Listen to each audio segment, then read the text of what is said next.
Hi hello ಎಲ್ರಿಗೂ ನಮಸ್ಕಾರ. Video ನೋಡೋಕೆ ಬಂದಿರೋ ಎಲ್ಲರಿಗೂ ಸ್ವಾಗತ ಸುಸ್ವಾಗತ ಅಂತ ಹೇಳ್ತಾ ಇವತ್ತಿನ ವಿಚಾರ ಏನಪ್ಪ ಅಂದರೆ, ಭಾರತ್ ಪೆಟ್ರೋಲಿಯಂನಲ್ಲಿ ಇದೀಗ ಹುದ್ದೆಗಳು ಖಾಲಿ ಇದ್ದು ಸೆಕ್ರೆಟರಿ ಮತ್ತು ಕ್ವಾಲಿಟಿ ಅಶ್ಯೂರೆನ್ಸ್ನ ಹುದ್ದೆಗಳು ಖಾಲಿ ಇರುತ್ತವೆ.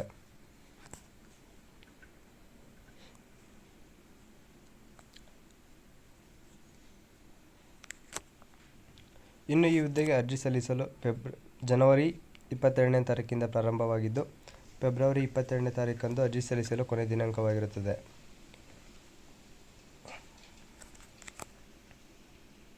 ಇನ್ನು ಈ ಹುದ್ದೆಗೆ ಅರ್ಜಿ ಸಲ್ಲಿಸಲು BSc ಕೆಮಿಸ್ಟ್ರಿ ಮತ್ತು ಸ್ಪೆಷಲೈಸೇಷನ್ ಇನ್ ಆರ್ಗ್ಯಾನಿಕ್ ಅಂಡ್ ಅಥವಾ ಫಿಸಿಕ್ಸ್ ಇನ್ಆರ್ಗಾನಿಕ್ ಅನಾಲಿಟಿಕ್ ಕೆಮಿಕಲ್ನಲ್ಲಿ ಸ್ಪೆಷಲೈಸೇಷನ್ ಇರುವಂಥ ಅಭ್ಯರ್ಥಿಗಳು ಅರ್ಜಿಯನ್ನು ಸಲ್ಲಿಸಬಹುದಾಗಿದ್ದು ಮಿನಿಮಮ್ 60% ಮಾರ್ಕ್ಸ್ನೊಂದಿಗೆ ಪಾಸಾಗಿರಬೇಕಾಗಿರುತ್ತದೆ. ಹಾಗೆ SC/ST ಕ್ಯಾಟಗರಿಗೆ 55 ಮಾರ್ಕ್ಸ್ನೊಂದಿಗೆ ಪಾಸಾಗಿದ್ದರೆ ಸಾಕು ಈ ಹುದ್ದೆಗೆ ಅರ್ಜಿಯನ್ನು ಸಲ್ಲಿಸಬಹುದಾಗಿದ್ದು, ಅಥವಾ ಡಿಪ್ಲೊಮಾ ಇನ್ ಕೆಮಿಕಲ್ ಇಂಜಿನಿಯರಿಂಗ್ ಮಾಡಿರುವಂಥ ಅಭ್ಯರ್ಥಿಯು ಕೂಡ ಈ ಹುದ್ದೆಗೆ ಅರ್ಜಿಯನ್ನು ಸಲ್ಲಿಸಬಹುದಾಗಿರುತ್ತದೆ.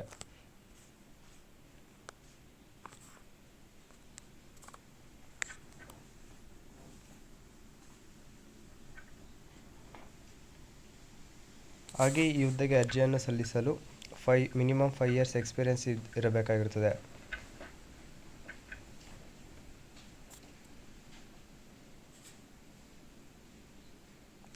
ಇನ್ನು ಈ ಹುದ್ದೆಗೆ ಅರ್ಜಿಯನ್ನು ಸಲ್ಲಿಸಲು ಏಜ್ ಲಿಮಿಟ್ ಬಂದು ಮ್ಯಾಕ್ಸಿಮಮ್ ಏಜ್ ಲಿಮಿಟ್ ಬಂದು ಜನರಲ್ ಕ್ಯಾಟಗರಿಗೆ 29 ವರ್ಷ ಆಗಿರುತ್ತದೆ. ಮತ್ತು ಜಾಬ್ ಸೆಕ್ರೆಟರಿ ಹುದ್ದೆಗೆ ಬ್ಯಾಚುಲರ್ ಡಿಗ್ರಿ ಮಾಡಿರುವಂಥ ಅಭ್ಯರ್ಥಿಗಳು ಅರ್ಜಿಯನ್ನು ಸಲ್ಲಿಸಬಹುದಾಗಿದ್ದು, ಹಾಗೆ ಸೆಕೆಂಡ್ PUCಯಲ್ಲಿ 70% ಮಾರ್ಕ್ಸ್, 10th 70% ಮಾರ್ಕ್ಸ್ ತೊಗೊಂಡಿರುವಂಥ ಅಭ್ಯರ್ಥಿಗಳು ಈ ಹುದ್ದೆಗೆ ಅರ್ಜಿಯನ್ನು ಸಲ್ಲಿಸಬಹುದಾಗಿರ್ತದೆ. ಡಿಪ್ಲೊಮಾ ಅಥವಾ ಸರ್ಟಿಫಿಕೇಷನ್ ಅಡ್ಮಿನ್ ಸೆಕ್ರೆಟರಿಯಲ್ ಮತ್ತು PA ಸರ್ಟಿಫಿಕೇಟ್ಸ್ ಇರುವಂಥ ಅಭ್ಯರ್ಥಿಗಳು ಅರ್ಜಿಯನ್ನು ಸಲ್ಲಿಸಬಹುದಾಗಿರ್ತದೆ. ಹಾಗೆ ಮಿನಿಮಮ್ ವರ್ಕ್ ಎಕ್ಸ್ಪೀರಿಯನ್ಸ್ ಬಂದು 5 ಇಯರ್ಸ್ ಕೇಳ್ತಾ ಇದ್ದಾರೆ. ಮತ್ತು ಏಜ್ ಲಿಮಿಟ್ ಬಂದು 29 ವರ್ಷ ಏಜ್ ಲಿಮಿಟ್ ಇದೆ. ಹಾಗೆ ಪ್ಲಸ್ ನಿಮಗೆ 10 ಇಯರ್ಸ್ ಏಜ್ ರಿಲ್ಯಾಕ್ಸೇಷನ್ ಕೂಡ ನೀಡ್ತಾ ಇದ್ದಾರೆ. ಇನ್ನು ಈ ಹುದ್ದೆಗೆ ಆಲ್ರೆಡಿ ಹೇಳಿದಾಗೆ ಜನವರಿ 22ನೇ ತಾರೀಕಿಂದ ಹಿಡಿದು ಫೆಬ್ರವರಿ 22ನೇ ತಾರೀಕುವರೆಗೂ ನಿಮಗೆ ಟೈಮ್ ಇರುತ್ತೆ ಈ ಹುದ್ದೆಗೆ ಅಪ್ಲೈ ಮಾಡಲು. ಆನ್ಲೈನ್ ಮೂಲಕ ಅಪ್ಲೈ ಮಾಡ್ಬೋದಾಗಿದ್ದು, ಈ ಹುದ್ದೆಗೆ ಅಫಿಷಿಯಲ್ ವೆಬ್ಸೈಟ್ ಆದ www.bharatpetroleum.in ಈ ವೆಬ್ಸೈಟಲ್ಲಿ ಹೋಗಿ ಅಂಡರ್ ಕೇರಿಯರ್ಸ್ ಮೇಲೆ ಕ್ಲಿಕ್ ಮಾಡಿ ಜಾಬ್ ಆಪರ್ಚುನಿಟಿ ಮೇಲೆ ಕ್ಲಿಕ್ ಮಾಡಿದಾದಮೇಲೆ ಬೇಕಾಗೋ ಡಾಕ್ಯುಮೆಂಟ್ನೆಲ್ಲ ಫಿಲ್ಅಪ್ ಮಾಡಿ ನೀವು ಅಪ್ಲೈ ಮಾಡ್ಬೋದಾಗಿರುತ್ತೆ. ಹಾಗೆ ಸಿಗ್ನೇಚರ್ ಮತ್ತು ಫೋಟೋಸ್ನೆಲ್ಲ ಸ್ಕ್ಯಾನ್ ಮಾಡಿ ಕಳಿಸಿ, ರೀಸೆಟ್ ಫೋಟೋಸ್ ಕಳಿಸಿ, ಮತ್ತು ಸಿಗ್ನೇಚರ್ನ ಕ್ಯಾಪಿಟಲ್ ಲೆಟರ್ನಲ್ಲೇ ಅಲ್ಲದೆ ಸ್ಮಾಲ್ ಮತ್ತು ಕ್ಯಾಪಿಟಲ್ ಯೂಸ್ ಮಾಡಿ ಫೋಟೋ ಹೊಡೆದು ಕಳಿಸಿ. ಮತ್ತು PDF ಮೂಲಕ ನಿಮ್ಮ ಫೋಟೋಗಳನ್ನ ಕಳಿಸ್ಬೋದಾಗಿರುತ್ತೆ, ಫೋಟೋ ಸಿಗ್ನೇಚರ್ನೆಲ್ಲ. ಮತ್ತು ಲಾಸ್ಟಲ್ಲಿ ಸಬ್ಮಿಟ್ ಮಾಡೋ ಸಮಯದಲ್ಲಿ ಒಂದು ಕಾಪಿ ನೀವು ಕೂಡ ಸೇವ್ ಮಾಡ್ಕೊಳ್ಳಿ.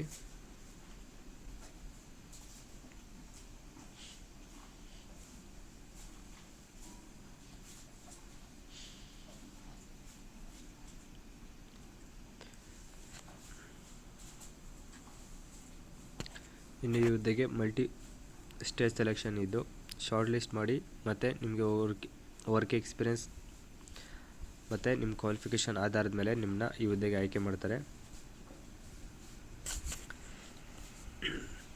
ಮತ್ತು ಬೇಸಿಕ್ ಮೆಡಿಕಲ್ ಸ್ಟ್ಯಾಂಡರ್ಡ್ ಟೆಸ್ಟ್ ಕೂಡ ಇರುತ್ತೆ.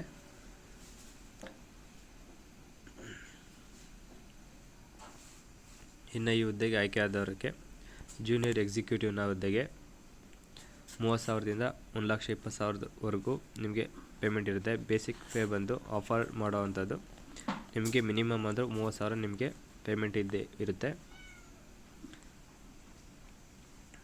ಅದರಲ್ಲಿ ಅಲವೆನ್ಸಸ್ ಕೂಡ ಇದ್ದು DNS ಅಲವೆನ್ಸ್ ಮತ್ತು HRA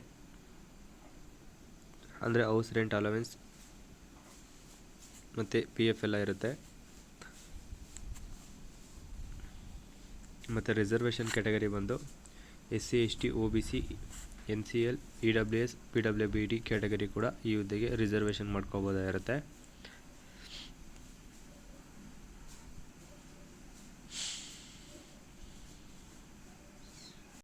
ಇನ್ನು ನಿಮಗೆ ಮ್ಯಾಕ್ಸಿಮಮ್ ಏಜ್ ರಿಲ್ಯಾಕ್ಸೇಷನ್ ಬಂದು SC/ST ಕ್ಯಾಟಗರಿಗೆ 5 ಇಯರ್ಸ್ ಇರುತ್ತೆ, OBC ಕ್ಯಾಟಗರಿಗೆ 3 ಇಯರ್ಸ್ ಇದ್ದು PWD ಕ್ಯಾಟಗರಿಗೆ 10 ಇಯರ್ಸ್ ಇರುತ್ತೆ. ಮತ್ತು ಎಕ್ಸ್ ಸರ್ವಿಸ್ ಮ್ಯಾನ್ ಅಭ್ಯರ್ಥಿಗೆ 5 ಇಯರ್ಸ್ ಏಜ್ ರಿಲ್ಯಾಕ್ಸೇಷನ್ ಕೂಡ ಇರುತ್ತೆ.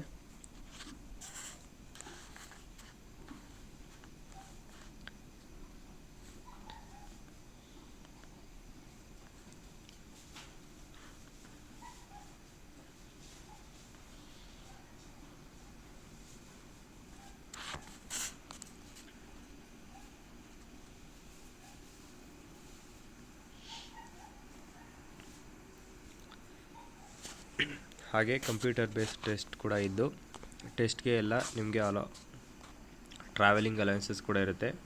3rd AC ಟ್ರೈನ್ನ ನಿಮಗೆ ಬುಕ್ ಮಾಡಿದರೆ ನಿಮಗೆ ಅಲವೆನ್ಸಸ್ ನೀಡ್ತಾರೆ. PWD ಕ್ಯಾಟಗರಿಗೆ ಬಂದು 2nd AC ಟ್ರೈನ್ಗೆ ಅಲವೆನ್ಸಸ್ ಇರುತ್ತೆ.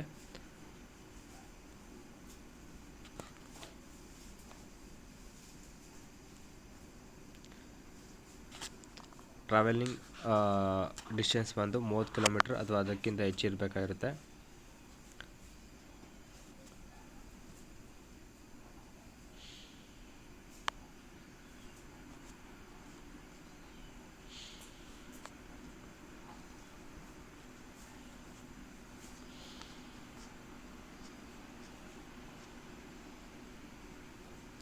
ಇನ್ನು ಈ ವಿಡಿಯೋ ಇಷ್ಟ ಆದರೆ ಲೈಕ್ ಮಾಡಿ, ಏನಾದರೂ ಡೌಟ್ ಇದ್ದರೆ ಕಾಮೆಂಟ್ ಮಾಡಿ, ಕೆಲಸ ಹುಡುಕ್ತಿರೋಂಥ ನಿಮ್ಮ ಫ್ರೆಂಡ್ಸ್ಗೆ ಮತ್ತು ರಿಲೇಷನ್ಸ್ಗೆ ಈ ವಿಡಿಯೋನ ಶೇರ್ ಮಾಡಿ ಅಂತ ಹೇಳ್ತಾ, ಇದೇ ಥರದ ಹೆಚ್ಚಿನ ಉದ್ಯೋಗ ಮಾಹಿತಿಗಾಗಿ ನಮ್ಮ ಚಾನಲ್ನ ಪ್ಲೀಸ್ ಸಬ್ಸ್ಕ್ರೈಬ್ ಮಾಡ್ಕೊಳ್ಳಿ, ಪಕ್ಕದಲ್ಲಿರೋ ಬೆಲ್ ಐಕಾನ್ನ ಕೂಡ ಕ್ಲಿಕ್ ಮಾಡಿ.